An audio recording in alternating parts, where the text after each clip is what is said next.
அன்பு ஊடக நண்பர்களுக்கு வணக்கம். இன்று உலக சதுப்பு நில நாள், வேர்ல்ட் வெட்லேண்ட் டே என்று அறிவிக்கப்பட்டிருக்கிறது.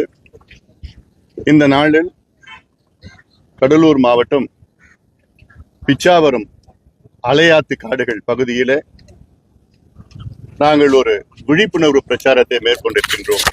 எங்களுடைய நோக்கம் தமிழ்நாட்டில் உள்ள அனைத்து சதுப்பு நிலங்களை பாதுகாக்க வேண்டும். தமிழ்நாட்டில் கிட்டத்தட்ட 42,900 சதுப்பு நிலங்கள் இருக்கிறது. சதுப்பு நிலங்கள் என்றால் நீர் தேங்குகின்ற நிலப்பகுதி. அது ஏரி, கண்மாய், குளம், குட்டை போன்ற 42,900 சதுப்பு நிலங்கள் இருக்கிறது.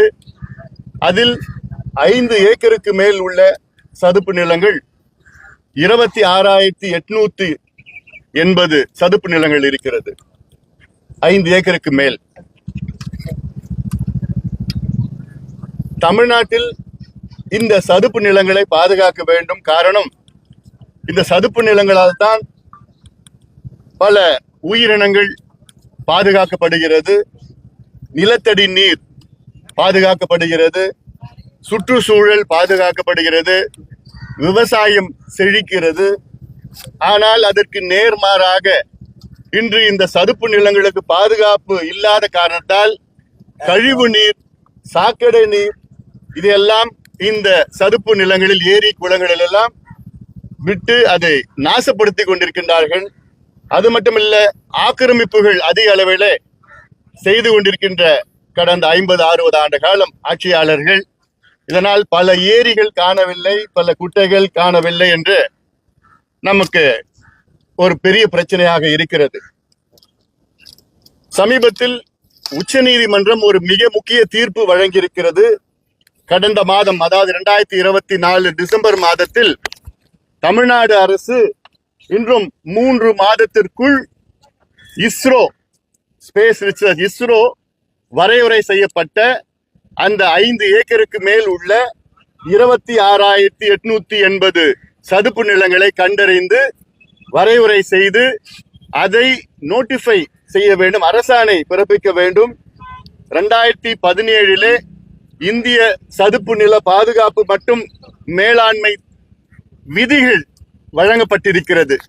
அதாவது ப்ரொடெக்ஷன் ஆஃப்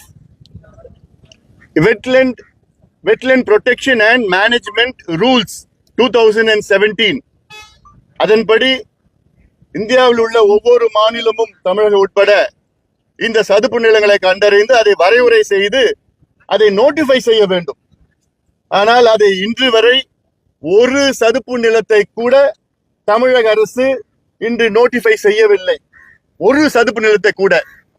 இந்தியாவிலே 80 இருக்கிறது, அதில் 20 தமிழ்நாட்டை சார்ந்தது. அந்த தமிழ்நாட்டை சார்ந்த 20 ராம்சார் பாதுகாக்கப்பட்ட பகுதியை அதில் கூட இந்த வெட்லேண்ட் ரூல்ஸ் படி நோட்டிஃபை செய்யவில்லை தமிழக அரசு. அப்போ இதுக்கெல்லாம் பாதுகாப்பே கிடையாது. ஒரு உதாரணம், சென்னையில பள்ளிக்கரணை சதுப்பு நிலம் 50 ஆண்டுகளுக்கு முன்பு அந்த சதுப்பு நிலம் 12,500 ஏக்கர் இருந்தது. இன்னைக்கு அதில் வெறும் 2,500 ஏக்கர் தான் இருக்கிறது. 10,000 ஏக்கர் நிலம் காணவில்லை, ஆக்கிரமிப்பு. அதை அழித்து விட்டார்கள், அதில் குப்பையை கொட்டி எரித்து கொண்டிருக்கின்றார்கள். ஆக வரும் காலம் மிக மோசமாக, காலநிலை மாற்றம், பருவநிலை மாற்றத்தால் மிக மோசமான இயற்கை சீற்றங்கள் நமக்கு வரும், நேரிடும். அதனாலே பல பிரச்சனைகள் வரும், நீர் பிரச்சனைகள் வரும், வறட்சி வரும். இதெல்லாம் வரும் காலத்தில் வர இருக்கும். அதற்கு ஏற்ப மிட்டிகேஷன், அடாப்டேஷன் செய்ய நாம் திட்டமிட வேண்டும், அரசு திட்டமிட வேண்டும்.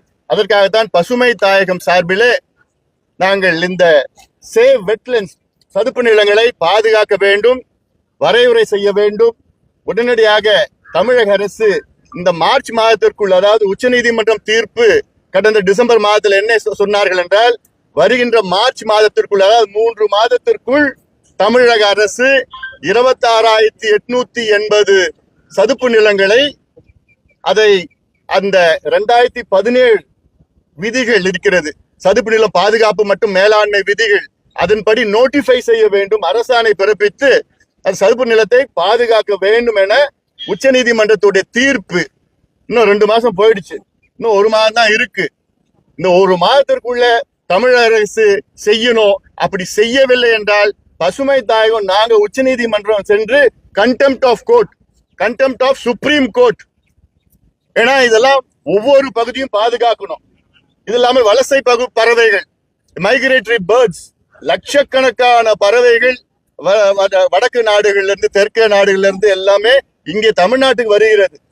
லட்சக்கணக்கான என்ன பிளமிங்கோஸ்ல இருந்து, பெலிகான்ல இருந்து, ஸ்ட்ரோக்ஸ்ல இருந்து எத்தனையோ வகையான பறவைகள்லாம் வந்துட்டு இருக்கு. இதெல்லாம் நம்ம பாதுகாக்கணும். இதே போன்ற இந்த பிச்சாவரம் பாதுகாக்கப்பட்ட பகுதி. ஆனா இதுல ஆக்கிரமிப்புகள் அங்கங்க நடந்துட்டு தான் இருக்கு. இந்த பிச்சாவரம் சமீபத்துல 2004 சுனாமி வந்த நேரத்துல இந்த பகுதி மட்டும் பாதுகாக்கப்பட்ட பகுதி ஆயிடுச்சு. இந்த சுனாமி இந்த பகுதியில தாக்கல. ஏன்னா இந்த அலையாத்து காடுகள் அந்த சுனாமியை தடுத்து நிறுத்தியது. இது போன்ற எத்தனையோ வகையான சதுப்பு நிலங்கள் எல்லாம் தமிழ்நாட்டில் இருக்கிறது. இதை நாம் பாதுகாக்க வேண்டும், அரசு பாதுகாக்க வேண்டும், அரசினுடைய கடமையை செய்ய வேண்டும். இதுவரைக்கும் இந்த 6 ஆண்டுகள் 8 மாதத்துல ஒரே ஒரு சதுப்பு நிலத்தை கூட தமிழக அரசு பாதுகாக்கவில்லை. ஒரு சதுப்பு நிலத்தை கூட. அதனால உடனடியாக உச்ச நீதிமன்ற தீர்ப்பை மதித்து அடுத்த வருகின்ற மார்ச் மாதத்திற்குள் தமிழ்நாட்டில் 26,880 சதுப்பு நிலங்கள், 5 ஏக்கருக்கு மேல் உள்ள சதுப்பு நிலங்களை இந்த 2017 சதுப்பு நிலம் பாதுகாப்பு மற்றும் மேம்பாட்டு விதிகளின்படி வரைவரை செய்து அதை அறிவிக்க வேண்டும் என பசுமை தாயகம் சார்பிலே எங்களுடைய ஆழமான முக்கியமான கோரிக்கையாக நாங்கள் வைக்கின்றோம்.